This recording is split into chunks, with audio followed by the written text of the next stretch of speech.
Should the Steelers be encouraged or discouraged? Very discouraged. It's over as far as I'm concerned. They're not going to the Super Bowl because the chances are, unless a miracle happens and they end up getting a rematch at Heinz Field in Pittsburgh, it's a wrap. The Steelers are not going to beat the New England Patriots in Foxborough if both squads are healthy enough. They're just not going to do it.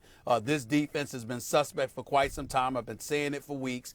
The secondary is an issue. You know that if Jacoby Brissett and others have given them problems, you were waiting for Tom Brady when it mattered most. And when it mattered most, despite the fact that they were manning up, they weren't playing zone the way they're accustomed to doing so and what have you, when it was time, Tom Brady picked them apart in that last drive. It's exactly what I feared. And the reality is that Shazier ain't coming back. We don't know about the status of Joe Hayden. The Steelers' defense from a secondary perspective is highly suspect. And you have to be able to play big-time defense from your secondary when you're going up against Tom Brady. It didn't happen when it counted most last night. As a result, the road to the AFC is probably going through Foxborough, and that is that. I'm very discouraged by this loss. It was a must-win, and the Steelers blew it.